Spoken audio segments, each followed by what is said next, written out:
Welcome. You are watching Eagle News America. I'm Anna Clee, coming to you from Las Vegas, Nevada. Tonight we have updates. It is Sunday, December 20, 2020. Tonight we have updates from several of our correspondents across North America, starting with our bureau chief in Edmonton, Alberta, Thomas Likeness. As 19th century showman P.T. Barnum once said, there's a sucker born every minute, so beware of fake vaccines. Eliza Gonzalez-Manlikmot in Washington, D.C. D.C. pauses various activities for the holidays and extends the public health emergency. Mila Simbulan in Swarthmore, Pennsylvania. Despite the inclement weather, Pennsylvania and Delaware received on time pre-ordered Pfizer BioNTech COVID-19 vaccine. Ace Ramirez in Gaithersburg reports about major tourism-related institutions in Maryland receiving a recovery boost from the state. Next, we have Keisha Rose Labanan in Santa Clarita, California. Los Angeles County pushes to vaccinate 10,000 healthcare workers by the end of this year. And for today's business news, Lori Jarvina in Las Vegas, Nevada. Elon Musk Boring Company receives approval for expansion to downtown Las Vegas. We'll hear from EBC friend Ethel Constantino in Raleigh, shares with us her recipe of North Carolina garlic butter prawns. Plus, for today's virtual roundtable, we get to talk about this very bright idea, flashlights. There are many kinds and there are many uses. But first, an overview of today's COVID-19 numbers. According to the Coronavirus Resource Center of Johns Hopkins University in Medicine, as of 6 p.m. Eastern Time Sunday, December 20, 2020, the number of cases of COVID-19 reported worldwide is now more than 76,624,000. Top three on the list of countries with recorded cases, U.S. at number 1 with 17.7 million, followed by India with 10 million, and Brazil with 7.2 million. More than 1,690,000 lives worldwide have succumbed to this virus. For three countries with the most number of COVID-19 related deaths are U.S. with more than 317,000, followed by Brazil with more than 186,000, and India more than 145,000. The WHO said Friday an international team of experts due to travel to China next month to probe the animal origins of COVID-19 will go to Wuhan and will carry out their investigation freely. Asked about the international mission, which WHO has been working on for months to get to China, World Health Organization Emergencies Chief Michael Ryan told reporters the experts were expected to travel in the first week of January. We still don't have a takeoff date because we're working on the logistics around visas and flights, but we do expect the team to leave in the first week of January. A year into the novel coronavirus pandemic, which has killed nearly 1.7 million people and infected close to 75 million globally, the question of where the virus came from and how it first crossed over from animals to humans remains a mystery. The WHO has for months been working to send the team of 10 international experts, including epidemiologists and animal health specialists, to China. The UN Health Agency sent an advance team to Beijing in July to lay the groundwork for the international probe. But until this week, it had remained unclear when the larger team of scientists would be able to travel to China to begin epidemiological studies to try to identify the first human cases and their source of infection. There have been concerns about whether the experts would be permitted to travel to Wuhan, where the virus first surfaced last December. But Ryan insisted Friday that while the experts would of course pass through Beijing, there was no doubt the team will visit Wuhan. The team will visit Wuhan. That's the purpose of the mission.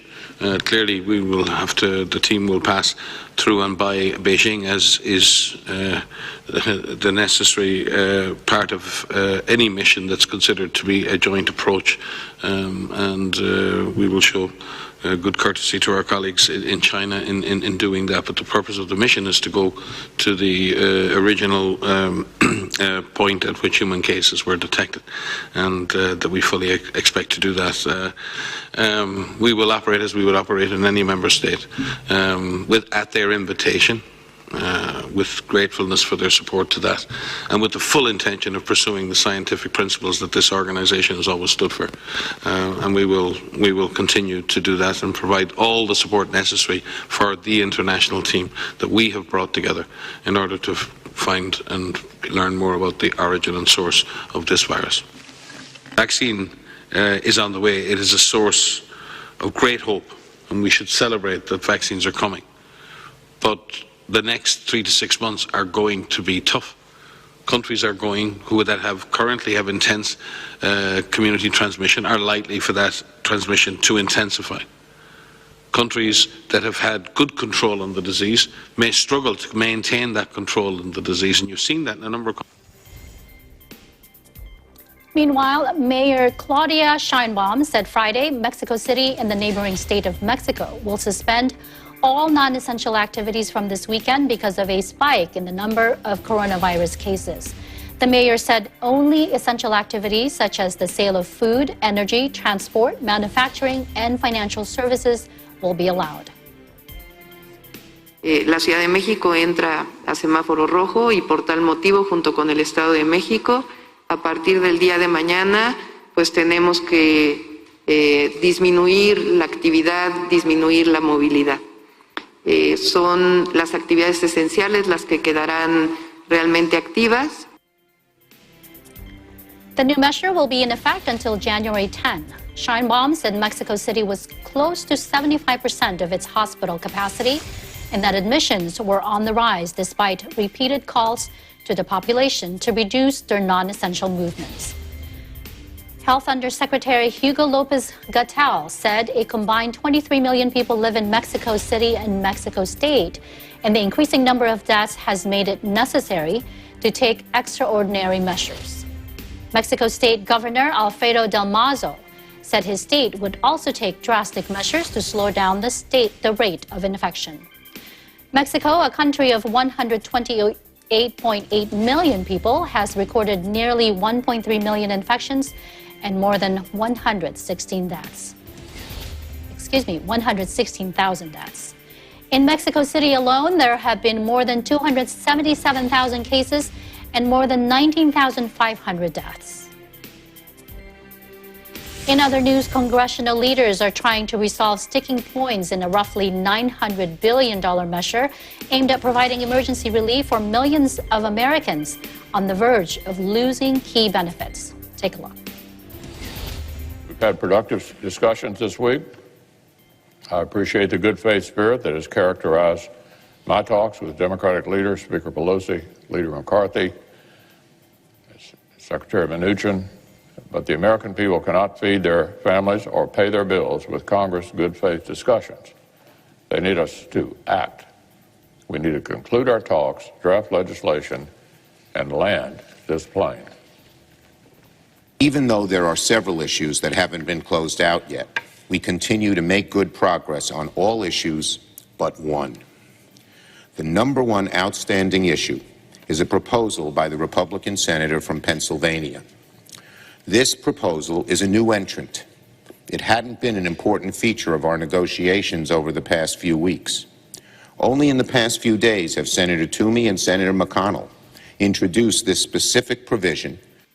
There appear to be a few remaining sticking points in the negotiations, but there's no reason why Congress shouldn't be able to reach an agreement. The steady drip of information from congressional leaders is encouraging, but progress doesn't pay the bills. Enough time has been wasted this year on partisanship and political posturing. We've reached a make it or break it moment, and there is no room for inaction. U.S. U.S. President-elect Joe Biden unveiled his environment team Thursday, choosing Congresswoman Deb Haaland to serve as the first Native American Interior Secretary and Jennifer Granholm, a former Michigan governor, as Energy Secretary. As the first Native American Cabinet Secretary in the history of the United States of America, she'll be a true steward of our national parks, our natural resources, and all of our lands. The federal government has long broken promises to Native American tribes who've been on this land since time immemorial. With her appointment, Congresswoman Haaland will help me strengthen the nation-to-nation relationship. He also nominated Michael Reagan, a North Carolina environmental regulator who is black and brokered the nation's largest coal ash cleanup, to be administrator of the Environmental Protection Agency. The choices fit with Biden's much-publicized pledge to form the most diverse White House cabinet in history. Haaland is the first-term Democratic Congresswoman from New Mexico and a member of the Laguna Pueblo people. If confirmed by the Senate, she would become the first Native American to lead a cabinet-level department. The Interior Department is a vast agency of more than 70,000 employees overseeing the country's natural resources, including national parks and oil and gas drilling sites, as well as tribal lands home to 578 federally recognized tribes. In Congress, Haaland has prioritized the improvement of services to tribal communities, especially assistance during the coronavirus pandemic, which has disproportionately hurt Native American families. Deb Haaland, Joe Biden's nominee for Secretary of Interior. I'm proud to stand here on the ancestral homelands of the Lenape tribal nation. The President-elect and Vice President-elect are committed to a diverse cabinet, and I'm honored and humbled to accept their nomination for Secretary of the Interior. Growing up in my mother's Pueblo household made me fierce. My life has not been easy. I struggled with homelessness. I relied on food stamps and raised my child as a single mom. These struggles give me perspectives, though, so that I can help people to succeed. Now let's head over to our friends in the north. Now that the COVID-19 vaccine distribution has begun rolling out, there is another danger looming. Health Canada warns of opportunists selling counterfeit COVID-19 vaccines. In Edmonton, Bureau Chief Thomas Likeness joins us tonight. Thomas? Thomas, I believe your mic might be muted. Thank you, Anna. It seems like every time there's a crisis or a calamity, scammers try to cash in. And the pandemic has been no exception. We've seen the fake cures, the preventative supplements that have been offered online by quacks. And these people claim to know more than most doctors. And now that there's a vaccine out, well, the hucksters have come up with their own variation, which of course has no medical value and may in fact be very dangerous. The situation is serious enough that Health Canada put out an advisory last week warning people not to buy vaccines sold on the internet or from an unauthorized source. Interpol put out a similar warning saying criminal networks are targeting unsuspecting members of the public through fake websites. Interpol warns that these fake vaccines and cures can be dangerous and even deadly. The agency also warning that fake testing kits will likely be appearing soon. They'll come on the market as international travel picks up and people want quick test results and may have to prove to the transport agency they're going with that they are coronavirus free. In Canada, legitimate vaccines available only from local public health authorities. So again, if you see any of this stuff advertised online, Health Canada would like to hear about it so they can shut these folks down. In the meantime, I wish you all good health. Remember to take care of others, take care of yourselves. Stay home, stay safe, and stay tuned to Eagle News for accurate and balanced coverage of the COVID-19 pandemic and other current affairs. In Edmonton, Canada, Thomas I. Likeness, Eagle News. We live in interesting times. Back to you, Anna. Thank you, Thomas. You're absolutely right. The criminals will take advantage of any situation, even this unfortunate COVID situation that we're in. Now, I understand Canada has passed a grim milestone this weekend. Can you tell us about that? It's one we certainly didn't want to see. More than 500,000 people have now been infected with COVID-19 since the pandemic began. And this latest increase is exponential. Consider this, 1/5 of the cases, 20% of them, have been reported in the last 2 weeks.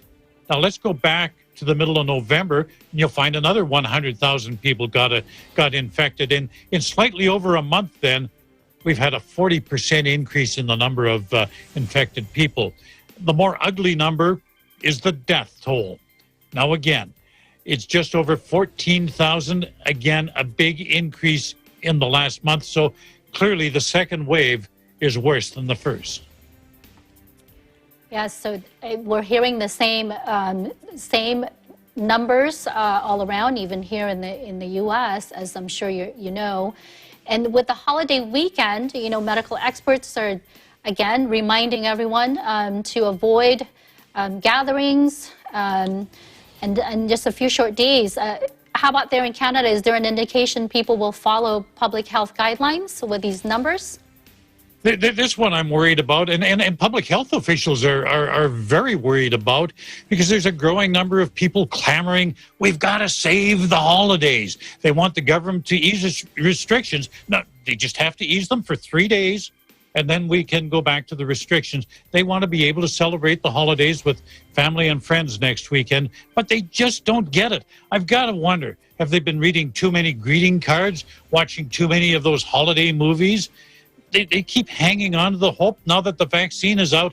Any day now, the sun will come out, all will be well, but that just isn't going to happen. Yes, I mean, even with the vaccine, it's still going to be a while, right? We're hearing from the medical experts. I mean, we need to be vaccinating at the minimum, even, you know, before we can start to see a change for the better. At least from what I heard, from what I read, 50% of the population, right? Perhaps more like 60 to 70%. And that's going to take time. Even if you had all those people line up today and say, I want the shot, there still hasn't been enough vaccine manufactured. Right.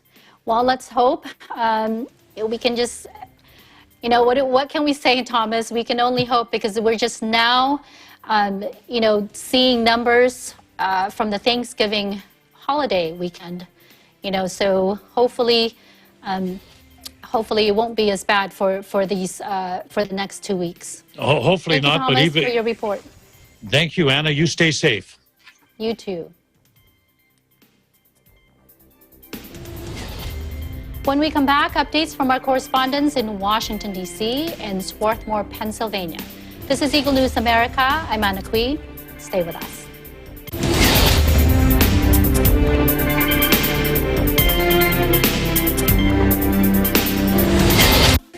Factual. We have to defeat the virus everywhere.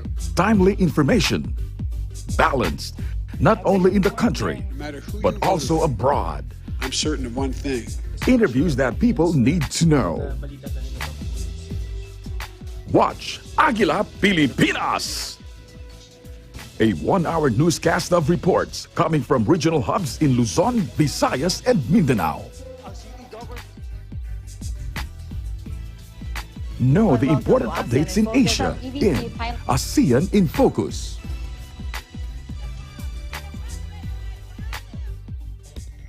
Track the latest stories in the provinces in Aguila Provincia.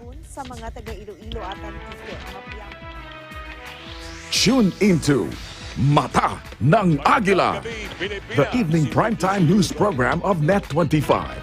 Balanced and objective, Mata ng Aguila covers national and international issues, tackles news on business, health, science and technology, entertainment, sports and human interest features, and current events.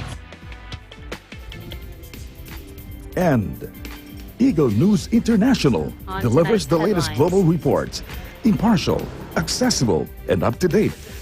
It brings to fore EBC's rich international scope and access to valuable information streams. Well, thank you to our health outdoor. Catch these programs on Net25. You can also watch our news programs through eaglenews.ph and Eagle News Facebook page and YouTube channel.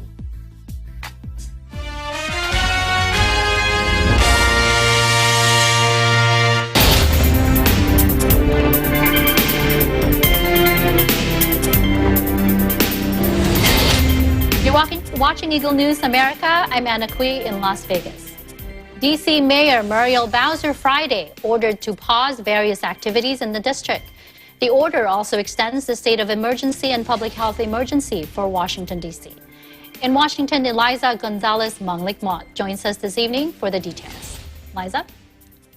Thank you, Anna. A pleasant Sunday evening to you and a wonderful Monday morning to our Philippine friends. You are correct. The District of Columbia, like many states across the country, is facing an ongoing surge in coronavirus cases. And without intervention, the district city officials say it is just going to get worse. And so DC Mayor Muriel Bowser orders an extension of the public health emergency and implements a holiday pause for various activities in an effort to flatten the curve of COVID-19 cases. Now, Anna, residents of the district are strictly advised to limit activities to essential and travel. That includes work, school, childcare, government services, medical needs, food supplies, and exercise. Section 3 of the order states the following restrictions. Anna, no indoor dining for restaurants, but outdoor dining and carry-out and delivery services are still allowed.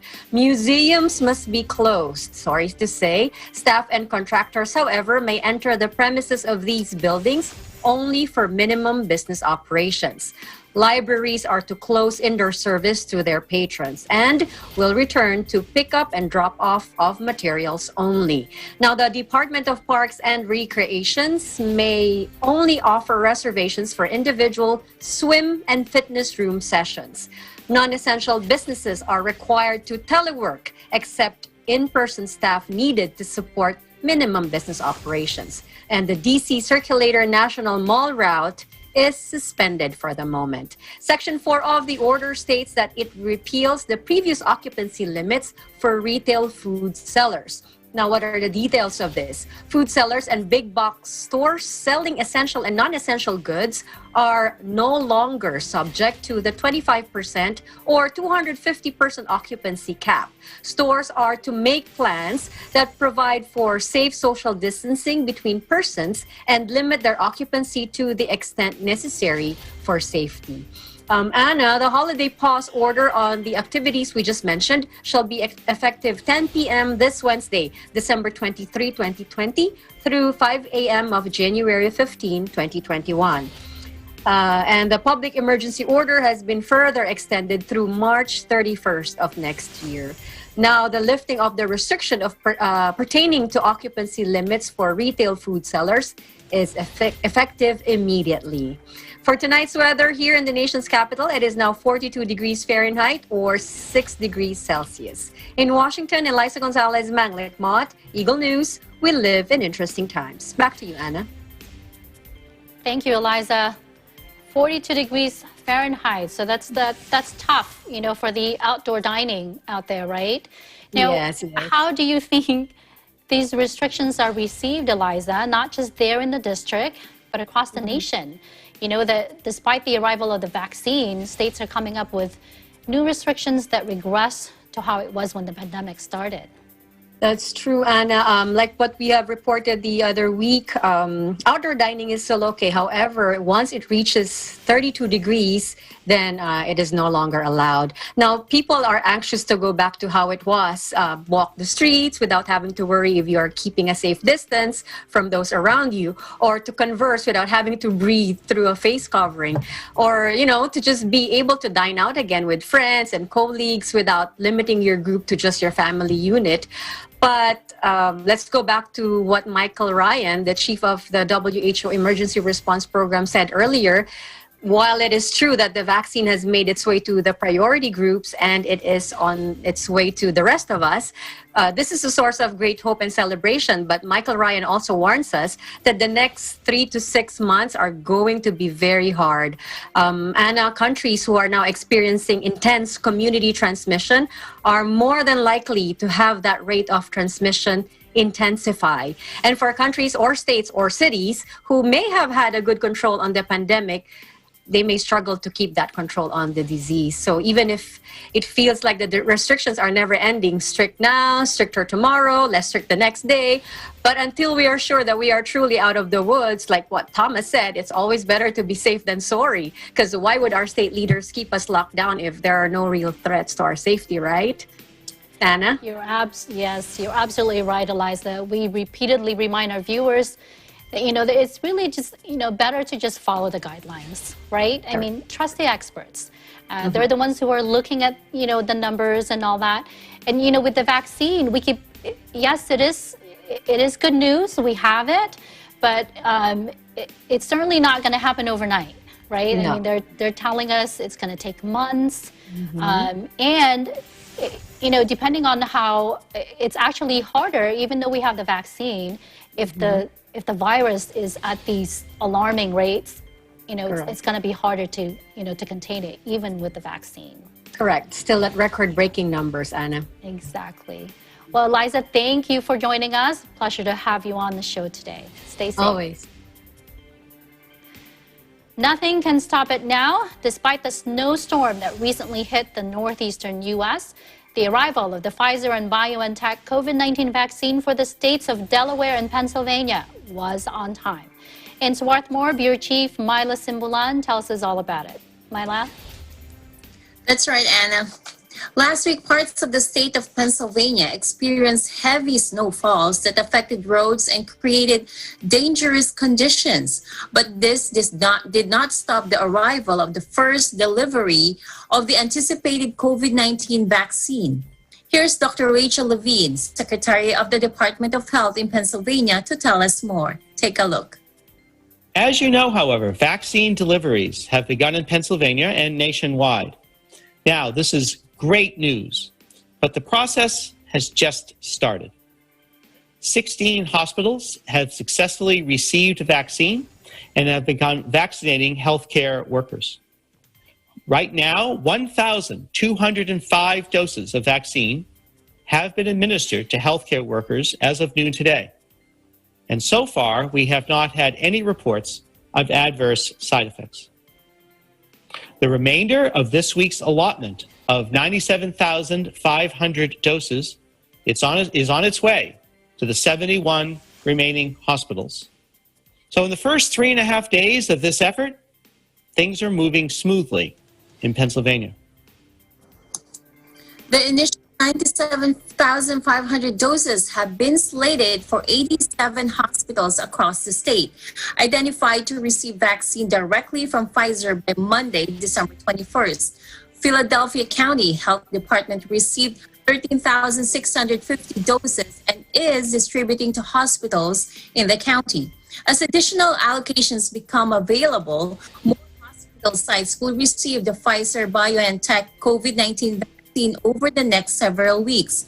Hospitals are selected by their ability to manage the cold chain requirement with the Pfizer BioNTech COVID-19 vaccine, completion of the COVID-19 provider agreement, and successful onboarding with the Department of Health for necessary documentation of vaccination.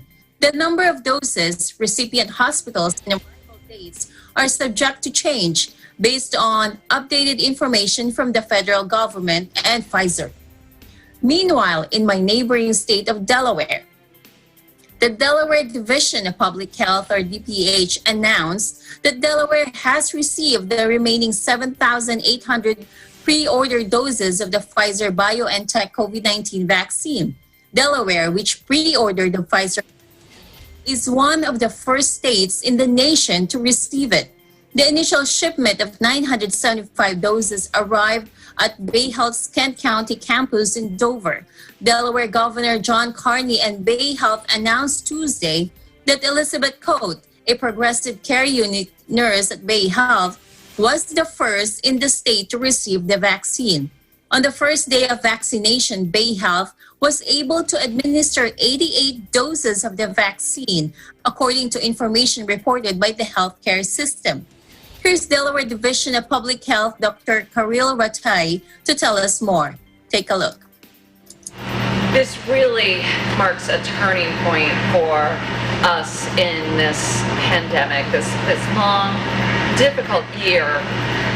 Finally having a vaccine that we can put into the arms of people, and a vaccine that is safe and that is effective is, it truly is a milestone for us in this pandemic timeline. And so, again, we are super excited to receive the vaccine here today, to get it distributed, to get it out to our key healthcare, EMS, long-term care partners today and over the coming weeks to vaccinate the highest priority, the highest risk Delawareans.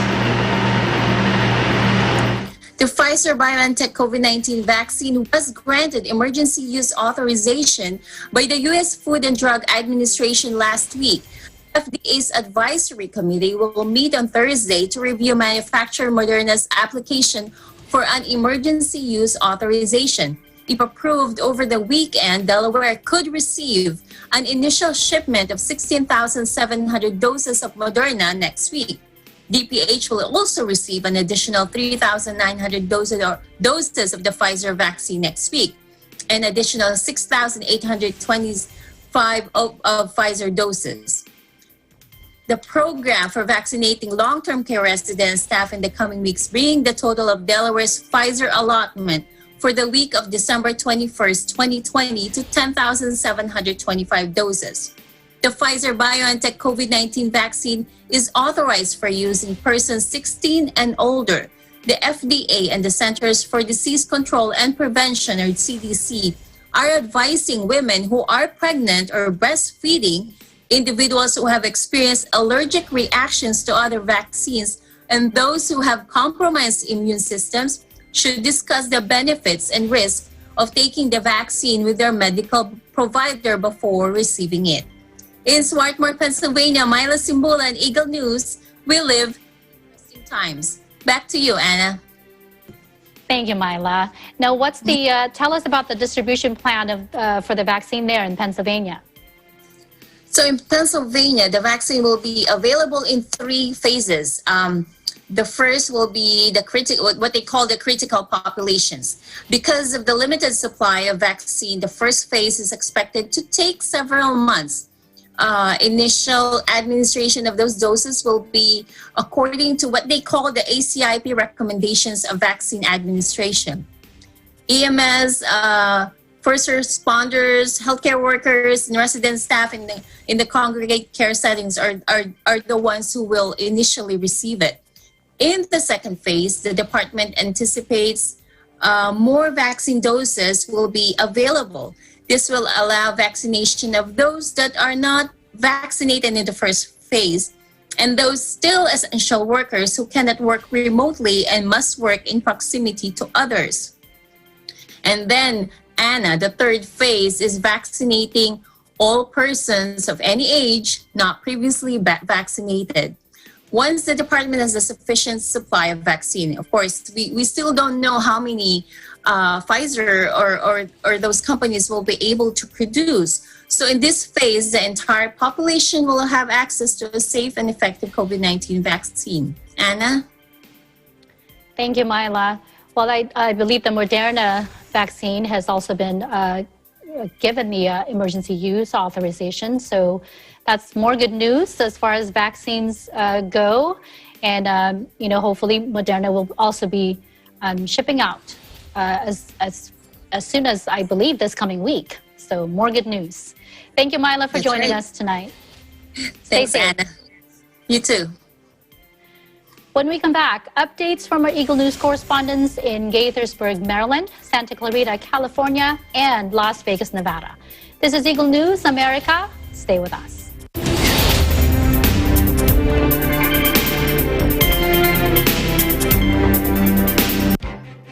Events happen around us all the time, in our community, in our country, around the world.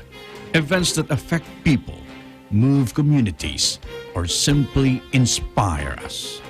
Interesting events that people need to know. In these interesting times, we continue to be a competent partner in delivering news about these events. Fast, accurate, balanced. Eagle News, because we live in interesting times.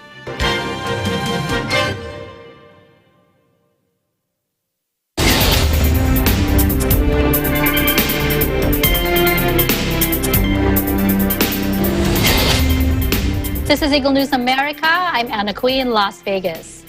In Maryland, tourism-related nonprofit organizations receive additional grants to help ease the impact of the COVID-19 pandemic. In Gaithersburg, Bureau Chief Ace Ramirez has the details. Thank you, Anna. Maryland Governor Larry Hogan granted $8 million to tourism-related nonprofit organizations through the Maryland Strong Economic Recovery Initiative. Hogan announced the 32 recipients of the grants from the different counties in Maryland. These nonprofit organizations vary from museums, art centers, zoos and aquariums, and historic cultural attractions. This initiative is part of the $600 million in emergency economic relief that Maryland has announced to date. The program, administered by the Maryland Department of Housing and Community Development, provides up to $500,000 for Maryland's nonprofit and tourism-producing organizations. Governor Hogan acknowledges the great impact of the COVID-19 pandemic to Maryland's cultural, educational, and historic institutions and says the funding has been dedicated by the Maryland Strong Economic Recovery Initiative to help boost these nonprofit partners and keep Marylanders on their payrolls. This $8 million is in addition to the $40 million previously awarded through the Maryland Nonprofit Recovery Initiative, or NORI, which helped 1,800 nonprofit organizations all over Maryland. These nonprofits employ thousands of staff members and are focused on economic development, health, housing, and human services. The Maryland Nonprofit Recovery Initiative, or NORI, is supported by multiple state agencies such as the Maryland Department of Housing and Community Development, the Maryland Department of Commerce, and the Maryland State Arts Council. Through the NORI, a wide range of nonprofit organizations have received critical funding, including nonprofits licensed by the Maryland Behavioral Health Administration and the Developmental Disabilities Administration. It's interesting to note that in the latest U.S. Department of Labor's Bureau of Labor Statistics, or BLS, Maryland added 24,100 jobs, decreasing the unemployment rate to a record 6.8% in November, the lowest since the start of the COVID-19 pandemic. The data shows the state has regained 68% of private sector jobs lost during the pandemic, a clear path to Maryland's road to recovery. Reporting from Gaithersburg, Maryland, I'm Ace Ramirez. We live in interesting times. Thank you, Ace, for sharing with us some good news. Now, it is a goal and one not impossible to reach. Los Angeles pushes to vaccinate 10,000 healthcare workers by the end of this year in an effort to give these frontliners peace of mind while they are out there saving lives. In Santa Clarita, Eagle News correspondent Keisha Rose Labanan reports. Keisha? Thank you, Anna. The Los Angeles County Department of Public Health starts a large-scale push to vaccinate a total of 10,000 frontline health workers by the New Year's Eve. Currently, the vaccinations are being done at 3 county hospitals, which are LAC USC Medical Center, Olive View UCLA Medical Center, and Harbor UCLA Medical Center. Now, First District County Board of Supervisor Chair Hilda Solis states, after 9 months of working to save family, friends, and neighbors, healthcare workers who are getting vaccinated today and soon thousands of other healthcare workers will now have the extra protection and peace of mind so they can continue doing what they do best, which is keeping Los Angeles County safe and healthy. Hospitals throughout Los Angeles are responding to the latest rise of positive cases and hospitalization, resulting in a very low ICU capacity, overflowing emergency rooms, and many hospital staffs working long hours. Los Angeles County hospitals are among the most greatly affected as they provide the much-needed services to low-income families and communities of color. Let us hear from some of the healthcare workers who received the vaccine. Let's take a look. I feel so blessed to be among the first health workers to get vaccinated at least USC. Coming here was even more excitement to see that this is happening. It's real, and we're one step closer to our goal of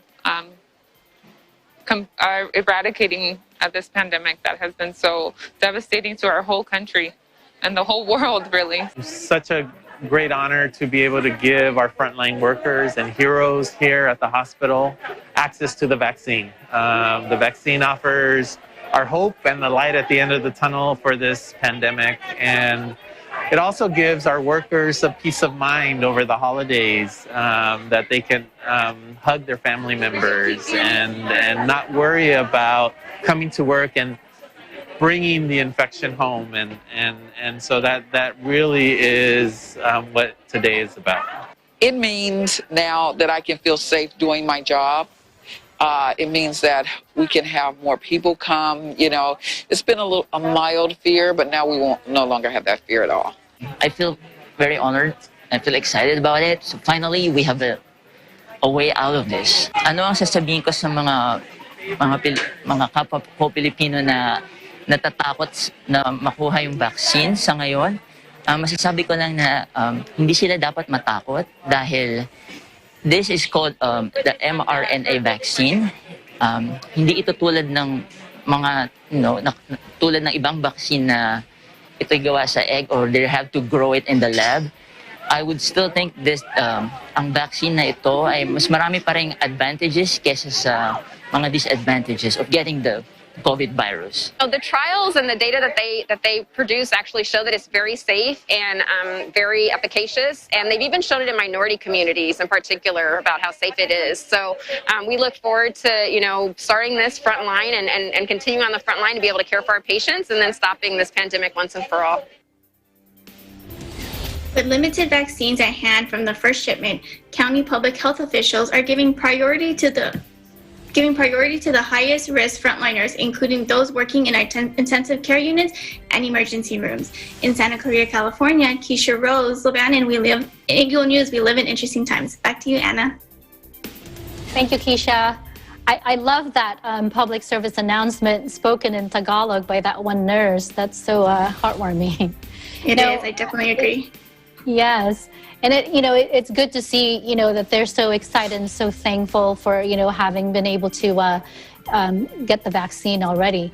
Now, I hate to ask, but what is the current COVID-19 status there today in Los Angeles? And in fact, Los Angeles Mayor Eric Garcetti recently tweeted that the ICU bed capacity in Southern California is now actually at 0%. So hospitals are now activating the response plans to this great surge in cases and hospitalization. And, as of today, the total number of confirmed coronavirus cases is 13,315 with 58 deaths. And the current COVID-19 hospitalizations is at 5,549. So Los Angeles has again broken high record numbers, with the county exceeding 600,000 COVID-19 cases, while the number of hospitalizations continue to greatly increase. Now, public health officials can't stress enough to Angelenos to comply with the required safety precautionary measures against the battle of COVID-19. Back to you, Anna.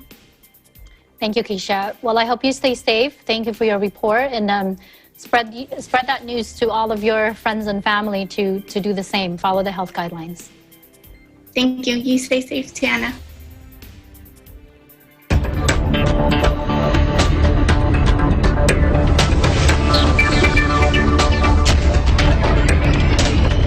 The Boring Company of Elon Musk has been approved for expansion into downtown Las Vegas. There's nothing boring with that. In Las Vegas, Eagle News correspondent Lori Jarvina with the report. Lori? Thank you, Anna. Elon Musk is famous for innovative projects such as introducing hybrid vehicles and even venturing into space travel. So this venture, called the Boring Company, as you said, is anything but boring. Instead, his goal is to connect people to the excitement Las Vegas has to offer with lightning speed. This latest project involves boring or digging tunnels under the city to alleviate traffic congestion and provide swift transportation to key locations on the Strip. On December 16th, the Boring Company's application to expand into downtown Las Vegas was approved by the Las Vegas City Council. The Vegas Loop will connect the Strip, Allegiant Stadium, McCarran International Airport, and downtown Las Vegas, with hopes of eventually expanding across the Las Vegas Valley and maybe even all the way to LA in the future. The current plan covers approximately 10 miles of underground tunnels where Tesla vehicles will shuttle passengers through a series of tunnels. The company estimates that a trip from the airport to downtown Las Vegas would take about 7 minutes, cutting normal driving time by at least half. Another example is comparing the drive from the Las Vegas Convention Center to Mandalay Bay, which would normally take approximately 30 minutes during typical peak hours. The same trip on Vegas Loop will take approximately 3 minutes. How will this all work? Well, as you might expect, it is very similar to a subway system. However, instead of using a mass transportation type of vehicle, Loop is a high-speed underground public transportation system in which passengers are transported via compatible autonomous electric vehicles, or AEVs, at up to 155 miles per hour. These AEVs use modified Tesla Model 3 chassis to transport up to 16 passengers with both sitting and standing room. This allows for more direct routing to specific destinations. The first phase of Boring Loop for the Las Vegas Convention Center was originally set to begin operation in January 2021 to serve as attendance of the annual Consumer Electronics Show. But next year's CES will go virtual. So we'll have to wait and see what the new year will bring. In Las Vegas, Nevada, Lori Jarvina, Eagle News, we live in interesting times. Back to you, Anna. Thanks, Lori. That sounds so exciting. Real quick, what are some of the concerns? Well, some of the concerns already brought up about this project is that the tunnels that are being dug for this are a lot smaller than maybe the normal subways that people are used to. So claustrophobia could be a concern. Of course, earthquakes, because this is a tumble system of like layers. So that's also something that's been brought up. And of course, as we've always been talking about with the COVID pandemic still raging, people are still afraid to venture out. And how can you keep a safe distance from strangers in enclosed environments of this public transportation? So maybe people will stick to their vehicles for now, but definitely exciting and definitely good news for Las Vegas. Anna? Absolutely. Thank you, Lori. Now stick around when we come back for our roundtable. Tonight, National Flashlight Day. The many uses of this bright idea. This is Eagle News America. Stay with us.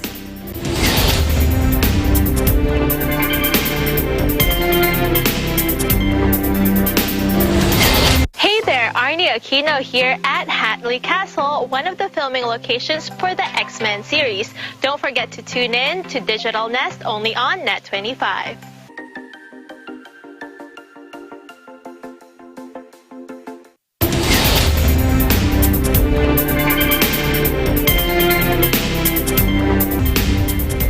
This is Eagle News America. I'm Anna Cui. Well, before we go to our virtual roundtable tonight, let's join EBC friend Ethel Constantino as she visits Raleigh, North Carolina's 53-year-old seafood store, Earps, and dishes up her version of North Carolina-style garlic butter prawns. Take a look. Hello from Raleigh, North Carolina. I'm Ethel Constantino, and today I will be sharing with you a simple, straightforward, and very easy recipe of garlic butter prawns.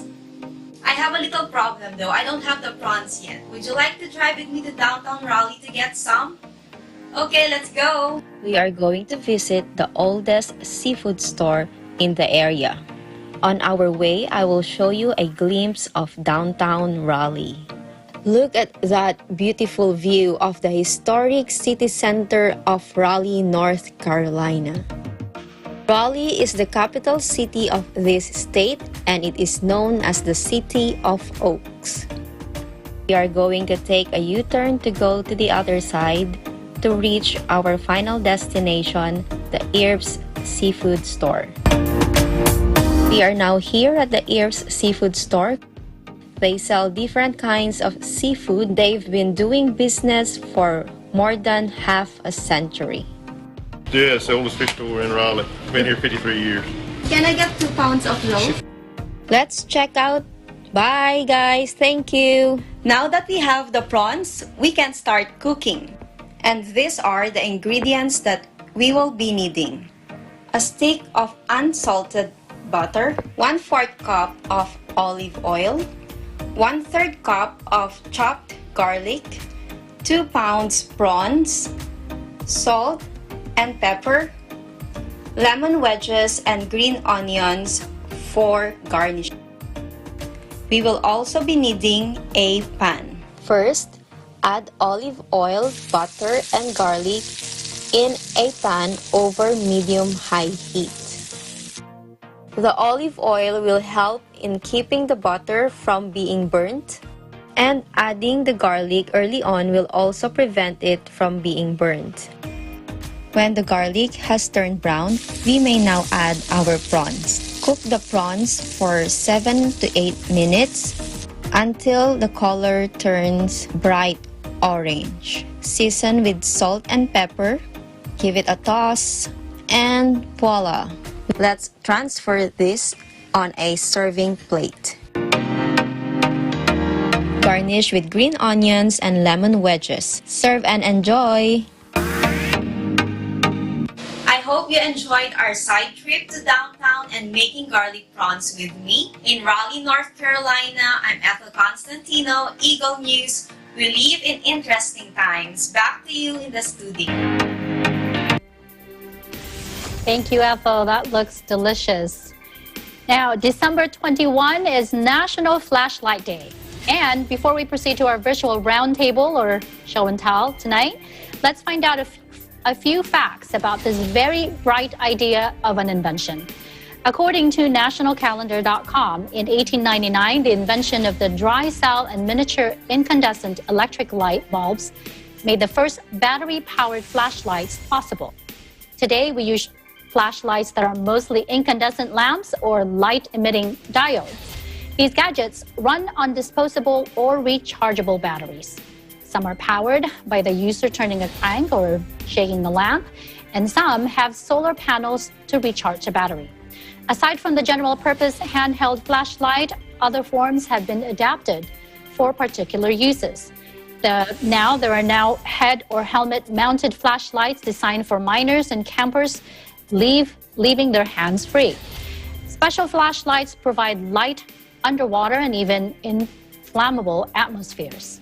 On January 10, 1899, British inventor David Mizell obtained U.S. patent number 617,592, assigned to American Electrical Novelty and Manufacturing Company. This electric device designed by Mizell was powered by D batteries laid front to back in a paper tube with a light bulb and a rough brass reflector at the end. It is said that the company donated some of these devices to the New York City police, who responded well to them. Now, let's ask our Eagle News team here, what kind of flashlights do you have on hand, and when and where do you use them?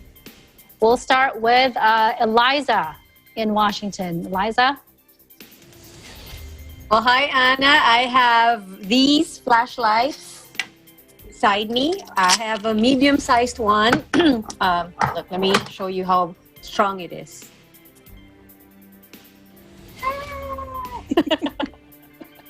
Okay, this medium-sized one, We keep this in our emergency bag. We got this while preparing for our first winter storm here in the East Coast, which was 5 years ago. But the first and only time I used it was a few months ago when we went camping. And it came in very handy when I needed to use the bathroom at 3 in the morning. It was so bright. All the raccoons got scared of me. And we also have these little ones. We have these. We have one of these in each of our drawers around the house, just to make sure that they are easy to find if ever there's a power outage. I also keep one in my purse. They're pretty strong too. That's a great idea. They have come a long way, right? We see them in different shapes and different colors. Those little ones are cute. Well, thank you, Eliza, for sharing that. Now let's go to Thomas. Okay, well, we got a couple of them here. My wife found it, but the batteries are dead, so we'll just set that one aside. Then she's got her little Eddie Bauer one here. We allowed to mention trade names? Okay. And this is generally what I use. It's my Samsung. Oh, yes. There we go. Eater. You know, these things are replacing literally everything in our lives. Everything is on the phone. I don't need a file cabinet anymore. I don't need a typewriter. Anybody remember what a typewriter was? You do everything on the phone now. You can even talk on these things. But do you know why they're called a flashlight? No, tell us. Okay, they're called a flashlight because, as you mentioned, they were invented back in 1899, Anna. And unfortunately, they were using a very energy inefficient filament in the bulb. It was a carbon filament, so it drained the battery very quickly. So you could only kind of use them for a short period of time. Yeah, it's kind of, okay, you don't want to run the battery down. You just flash them on and off, hence the term flashlight. Except in England, you know the country you broke away from way back? They call them the torch. They're a torch in England. It's a common sense name, right? Well, thank you, Thomas. What about, let's hear from Lori in Las Vegas. Hi, Anna. Yes, so for flashlights, so dug way back in my military days, this is an old version one of, I don't even know if it works. And this is a newer version one that also from my military days. But I will tell you, I'm like Brother Thomas, and I use my phone generally for a flashlight. So yes, we have our phones handily. Our kids have their own devices too, but my husband does have a huge one that he keeps, but I think more maybe for self-defense. I don't know. I've never really seen him use it. That green one looks interesting. It's I forget that you were in the military. I'm always amazed how you were in the military. Thank you, Lori. Now, how about Keisha? What do you use a flashlight for these days?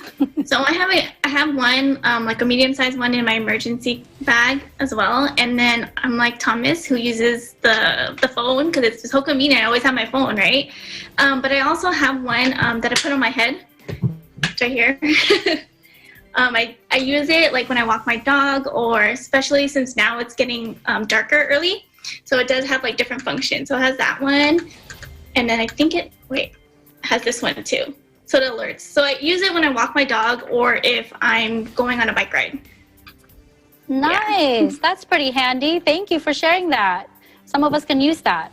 Now, how about Myla? And so I have this flashlight. I have this for about 20 years now. I bought this when I was still single. And when I moved here in the East Coast, my first time to be alone on an apartment, so I decided to buy this big and heavy. This is heavy, about 3 pounds. So I use this on my bedside. I put this on my bedside table. So just in case there's an intruder, I can just throw this on the intruder. This will hurt you. But you have to turn it on first. Double purpose. It's dual purpose. Double purpose. Yes. Flashlight and to hit the intruder. A weapon, yes. Well, thank you, Myla. And thank you, team, for sharing all of that. I, too, like Eliza, keep one in my purse. And I'm glad this came up because I haven't checked it in a while. I have to change the battery. The battery's dead. So thank you again, Eagle News team, for sharing with that tonight. And of course, we continue to thank our healthcare workers, first responders, and essential workers with a round of applause. We appreciate each and every one of you.